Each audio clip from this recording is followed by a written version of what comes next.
제가 소개할 책은 제목은 홍학의 자리라는 책이고요. 이제 추리 소설인데 스릴러 장르라서 되게 몰입하면서 볼 수 있는 그런 소설입니다. 추리하면서 볼 수 있는. 이제 소설의 시작은 한 남자가 누군가의 시신을 호수에 던지면서 시작되거든요. 그 남자는 이제 직업이 교사고 그 젊은 교사인데 부부 간의 성격 차이 등으로 인해 이혼을 준비하다가 이혼을 하고 나서 지방에 있는 사립 고등학교로 지원해서 내려옵니다. 그러다가 이제 젊은 교사라서 학교 일도 많고 잦은 업무도 도맡아서 하는데 그러다가 그날도 야근을 하고 있는 날이었어요. 야근을 하고 있는데 이제 이 남자 이름이 준우인데 교사 이름이 준우인데 준우한테는 1학년 때부터 담임을 하던 학생이 있었거든요. 근데 이 학생과 부적절한 관계를 맺고 있어요. 사귀어요? 학생? 네, 원조 교제이죠. 원조 교제인데 그날도 이제 야근을 하다가 그만 이제 퇴근해야겠다고 했는데 그 학생한테 연락이 온 거죠. 아직 학교에 남아있다고. 선생님이랑 이제 부적절한 관계를 맺은 거죠. 학교에서, 빈 교실에서. 그러다가 빈 교실에서 그렇게 학생 이름은 다현입니다. 준우와 다현은 이제 부적절한 관계를 맺다가 경비 아저씨의 기척이 들려요. 기척이 들려서 깜짝 놀라서 일단 준우는 다현에게 자기가 연락할 테니까 그때 나오라고 하고 나가서 경비 아저씨한테 이제 둘러대죠. 배고파서 라면이라도 먹을까 찾고 있었다고. 그러다가 이제 경비 아저씨가 그러면 제가 끓여드릴 테니까 라면이라도 같이 먹으면서 술 한잔 하자고 같이 갑니다. 그러면서 30분 정도 경비 아저씨의 푸념을 들어주다가 다현에게 연락을 하는데 전화를 안 받아요. 다현이 안 받아서 같이 있던 교실로 올라가는데 문을 여니까 다현이가 이제 목이 매단 채 죽어있는 상태로 발견됩니다. 근데 바닥에는 칼이 떨어져 있고 또 이제 목이 매단 위치에 밑에는 아무것도 없어요. 자살은 아닌 거죠. 네. 의자 같은 게 없었고. 네, 의자도 없었고 교탁도 저쪽에 밀려 있었고 약간 몸싸움 흔적도 보였고 바닥에 칼이 떨어져 있고 목에 찔린 상처가 있는 거예요. 그래서 일단은 줄을 자르고 다현이를 내린 뒤에 119에 연락을 하려고 하는데 그때 이제 느낀 거죠. 준우와 다현이 이제 부적절한 관계를 맺었으니까 분명히 범인은 용의자는 자신으로 몰릴 거고 그리고 학생과 이제 유부남과의 유부남인 교사 간의 그런 관계였으니까 사회적으로 지탄받을 그런 것도 생각해서 119에 신고를 하지 않고 시체를 유기합니다. 호수에. 네. 그래서 다시 시작으로 돌아가는 거거든요. 첫 장면. 그렇게 해서 이제 실종 신고 후 다현이 시신이 발견되고 이제 경찰이 조사를 시작하면서 이게 누가 범인인지 자살은 아니고 타살이라고 판명 짓고 누가 범인인지 이제 찾아가는 스토리거든요.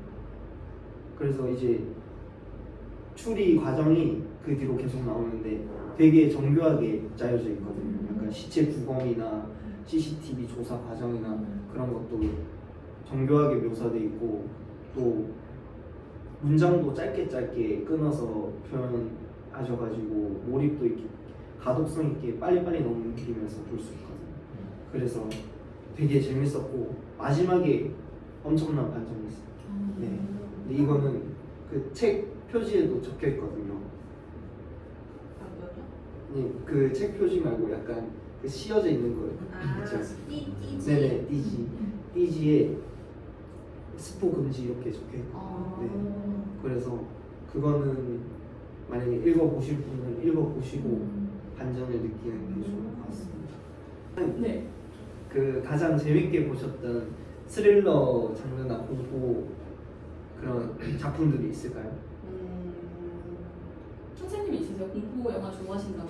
네, 저는 그 제일 재밌게 봤던 거 곡성. 네.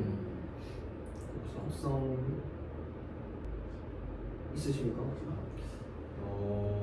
기억에 나는 게 곤지암이라고 아, 그 정신병원 시설인데 그것도 재밌죠. 그것도 근데 그건 좀 무서웠어요. 그 뒷부분에 약간 눈이 엄청 큰 아, 네.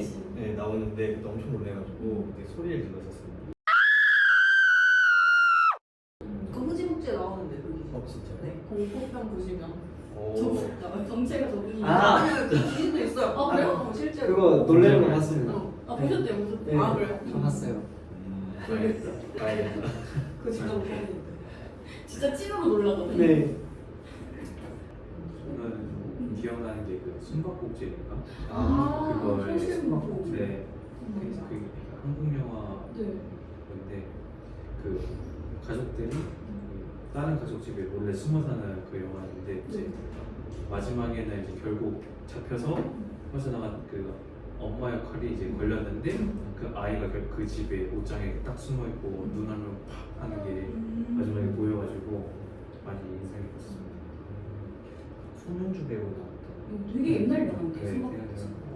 근데 그게 그렇게 좀 많이 인상 깊었던 게 막 가족 사진들로 싹 다 교체시키고 그 집에 아예 원래 사는 것처럼 약간 진짜 뻔뻔하게 이유 좋아도 네 누구세요 하면서 이렇게 막 문 열고 근데 또 원래 집 주인 왔을 때는 싹 사라지고 그러니까 좀 많이 그 생활 밀착형 공포라고 사람들이 막 다 집안 뒤지고. 네 맞아요. 저도 옷장 그때 열어보고 봤어요. 막 그랬어요. 괜히 그 영화 보고 나서 그 침대 밑에 약간 보고. 본 그런 느낌. 저 사실 다 무서워해가지고. 근데 옛날에 엄마랑 심야 영화를 영화관에 가서 공포 영화를 봤는데 가발이라는 영화였어요. 옛날 영화. 근데 그 병에 걸린 주인공이 머리를 다 밀어야 돼서 가발을 쓰고 다니는데 그 가발이 진짜 사람 머리로 만든 가발이었어요. 그래서 그거가 관련해서 이제 일이 벌어지는 거였는데 거기 보면 그 버스 사고가 나는데 아니 버스 사고가 아니라 차 사고가 나는데 앞에 차가 약간 그 철근 같은 거를 싣고 가는 차거든요. 근데 거길 박아가지고 그 철근이 관통한 그 장면이 나와요. 그럼 그 너무 충격적이어가지고 제가 아직도 운전할 때 그런 차 뒤에 못 가는 말이에요. 그리고 버스 뒤에 그 가발을 쓴 뭐 무슨 여자 얼굴이 막 이렇게 나오는데 그 이후로 버스 뒤도 지금 제대로 못 보고 트라우마로 남으셨나봐요. 네, 왜냐면 그 초등학교 때 본 건데 너무 무서워가지고 그냥 15세가 그런 거예요. 근데 그 당시 공포 영화가 엄청 다 무서웠던 것 같아요.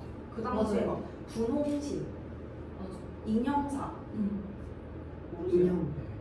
선생님들은 그거는 그거 잘 모르고 살고. 그것도 되게 옛날 영화예요. 인형도 되게 무서워. 그 차이 안 나시죠? 네? 아니 아, 나요? 여기서 싸우시면 안 되니까. 인형, 근데 인형이 진짜 무서운 것 같아요. 인형에 관련돼서 제가 그리고 요즘은 애들은 에나벨을 이게 가장 대표적이죠. 인형과 관련된. 저는 공포영화 엄청 좋아하거든요. 근데 되게 좋아하는데 제가 잊지 못하는 귀신이 있어요. 그러니까 그 영화 자체가 무서웠다기보다는 귀신이 되게 오랫동안 기억에 남는 그 귀신이 있는데 기담이라는 영화가 있어요. 근데 그게 말 그대로 귀신의 이야기라서 옴니버스식으로 한 두세 개 에피소드거든요. 근데 그 중에 한 에피소드가 여자애가 이제 교통사고가 나서 아이가 병원에 실려와요. 그런데 엄마 아빠는 다 죽었어요. 엄마 아빠는 다 죽고 아이만 살아남은 설정이거든요. 근데 이 아이가 계속 엄마 귀신을 봐요. 가위에 눌리고. 근데 엄마가 머리가 다 헝클어 이렇게 머리가 긴데 막 머리가 다 헝클어지고 얼굴이 다 피투성이가 된 채 이렇게 기괴하게 웃고 있거든요. 근데 애가 이렇게 누워있고 아이는 가위에 눌려서 막 그 커다란 눈으로 막 눈물만 툭툭 흘리고 있고 말이 안 나오잖아요. 가위에 눌리면. 그 엄마 귀신은 그 옆에 이렇게 앉아서 그 몰골로 계속 막 이러거든요. 근데안 쳐다봐요. 이게 보통 그거 뭔지 본 적 아세요? 있어요. 네. 귀신이 원래 공포 영화는 딱 쳐다봐야 되잖아요. 그 인물이 눈 보고 마주친다거나 이래야 되잖아요. 근데 안 쳐다봐요 이 여자애를. 그러니까 계속 관객들은 언제 쳐다보지 약간 이러면서 엄청 맘졸이게 되거든요. 근데 나 되게 엄마라는 존재는 어떻게 보면은 나랑 되게 가족이고 가까운 존재인데 그게 귀신이 돼서 나타난다는 그 설정이 너무 무섭게 와닿았고 나중에 알고 보니까 그 교통사고가 난 게 이 여자애 때문에 난 거예요. 그래가지고 그 죄책감에 엄마 귀신을 계속 보는 그런 내용이었거든요. 근데 되게 그 장면이 되게 오랫동안 남았어요 기억에. 오늘의 그 교생쌤들이랑 책에 대한 이야기를 나눠봤는데요. 이번 댓글 이벤트는 교생쌤들을 이제 못 보니까 여러분이 밖에서 보면 볼 수 있겠지만 어쨌든 학교 안에서는 못 보니까 교생쌤들한테 마지막 인사를 댓글로 남겨주면 간식을 제공하는 걸로 하겠습니다. 네, 그럼 우리 영상은 여기까지고 우리는 다음에 다시 만나요. 안녕. 안녕.